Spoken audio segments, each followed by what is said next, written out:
Masaa 21 ya mazungumzo kati ya Marekani pamoja na Iran pale Islamabad, Pakistan yameisha bila kufikia makubaliano yeyote ya kusitisha mapigano au makubaliano ya kutafuta amani kati ya mataifa hayo mawili. Taarifa ya naibu waziri mkuu au waziri wa mambo ya nje mwishoni mwa mazungumzo ya Islamabad kutoka Pakistan imesema, ningependa kuanza kwa kueleza shukrani zangu za dhati kwa Jamhuri ya Kiislamu ya Iran na Marekani kwa kuitikia wito uliotolewa na waziri mkuu wa Pakistan Muhammad Shehbaz Sharif wa kusitisha mara moja mapigano katika eneo hili, pamoja na kukubali mwaliko wa waziri mkuu wa kufanya mazungumzo ya amani mjini Islamabad. Ujumbe wa Marekani uliongozwa na makamu wa rais wa Marekani Mheshimiwa J.D. Vance, na ujumbe wa Jamhuri ya Kiislamu ya Iran uliongozwa na spika wa bunge la Iran Mheshimiwa Baghel Karbaf, ambao waliwasili jana nchini Pakistan kushiriki katika mazungumzo ya Islamabad.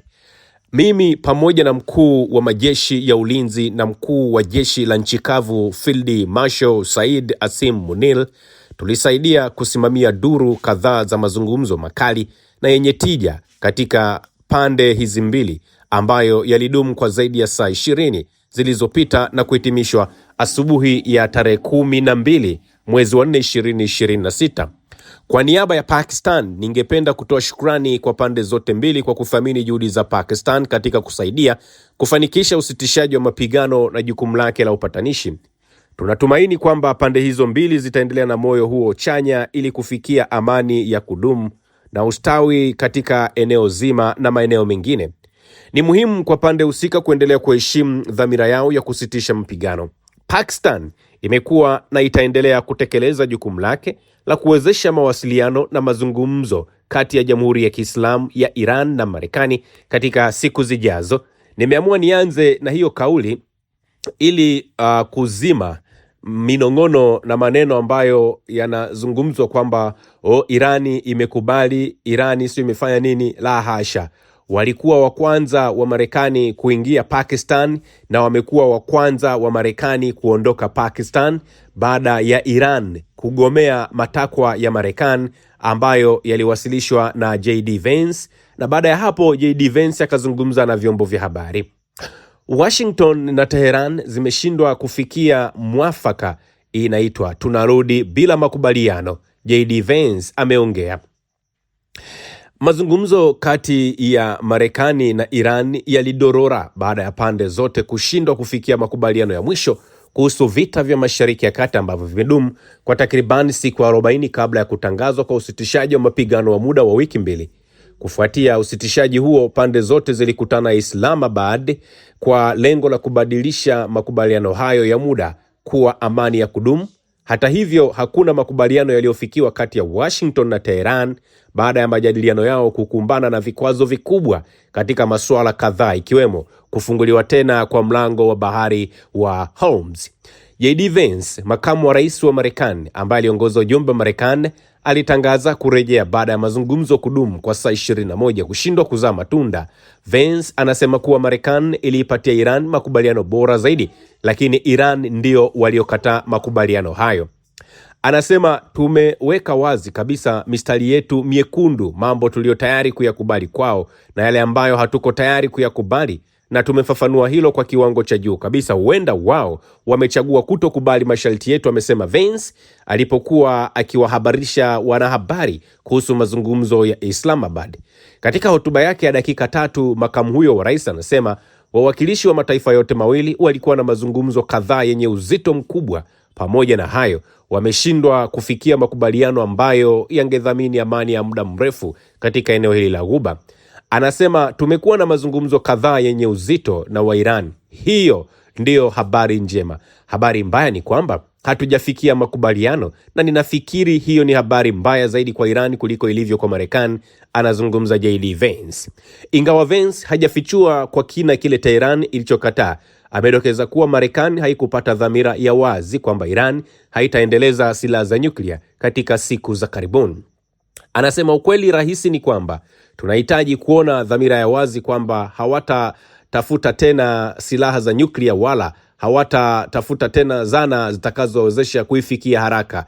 Hilo ndilo lengo kuu la rais wa Marekani na ndilo tulilojaribu kufanikisha kupitia mazungumzo haya, amesema. Aidha, programu zao za nyuklia kadri zilivyokuwa pamoja na mitambo yao ya uboreshaji waliokuwa nayo hapo awali zimeharibiwa. Lakini swali la msingi ni hili: je, tunaona dhamira ya kweli ya Iran ya kutotengeneza silaha za nyuklia? Sio sasa tu, sio miaka miwili ijayo tu, bali kwa muda mrefu. Hatujaona hilo bado, tunatumaini tutaliona jambo hilo. Vyombo mbalimbali vimesema mazungumzo hayajafanikiwa kwa sababu Washington iliweka masharti kadhaa ambayo ni masharti ambayo kamwe yasingeweza kukubalika na Teheran. Kwa mujibu wa taarifa ni kwamba kupitia mazungumzo hayo Marekani walitaka kupata kila kitu ilichoshindwa kukipata wakati wa vita. Iran haikukubali masharti makubwa ya Marekani kuhusu mlango wa bahari wa Hormuz, nishati ya nyuklia ya amani, pamoja na masuala mengine kadhaa. Lakini pia kwa mujibu wa taarifa ni kwamba Marekani ilikuwa ikitafuta kisingizio cha kuondoka kwenye mkutano huo. Wamarekani walihitaji mazungumzo haya kwa ajili ya kurejesha heshima yao katika uwanja wa kimataifa, na hawakuwa tayari kushusha matarajio yao licha ya kushindwa kukwama katika vita dhidi ya Iran. Aidha, Iran haina mpango wa kufanya duru nyingine ya mazungumzo katika siku za hivi karibuni. Kusambaratika kwa makubaliano haya kati ya mataifa haya kumeleta hali ya sintofahamu kuhusu mustakabali wa usitishaji mapigano wa wiki mbili. Mapema, Donald Trump aliionya Irani kwamba ikiwa makubaliano ya mwisho hayatafikiwa, basi huenda majeshi ya Marekani yakaanzisha shambulio lisilo la kushuhudiwa dhidi ya Iran.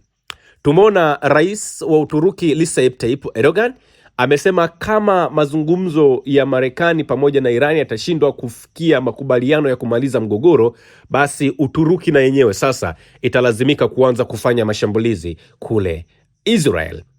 Mwitikio wa Iran ulitolea muda mfupi baada ya makamu wa rais JD Vance kuondoka Islamabad kufuatia kudorora huko kwa mazungumzo. Mara tu baada ya JD Vance kuondoka Pakistan kupitia mazungumzo marefu ya kusaka usitishaji mapigano, Iran wakatangaza kuwa mazungumzo yameshindikana na kuishutumu Washington kutoa madai ambayo kamwe yasingeweza kupata majibu ya kuweza kusitisha mapigano. Kwa maana ya Marekani wakati wameondoka pale Islamabad, Iran hapo hapo wakatumia nafasi hiyo kuambia ulimwengu kwamba jamani, tayari huku tumeshindwa kufikia makubaliano.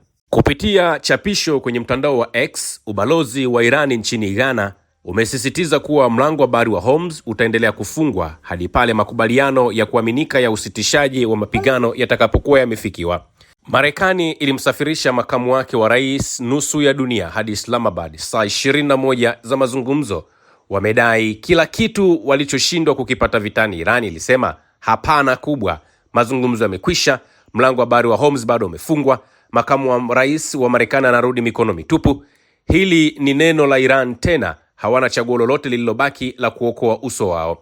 Wakati huo, msemaji wa wizara ya mambo ya nje ya Iran Ismail Baghai anasema majadiliano hayo yalifanyika katika mazingira ya kutokuaminiana, akiongeza kwamba haikuwa rahisi na halisi kutarajia mafanikio katika duru moja tu ya mazungumzo.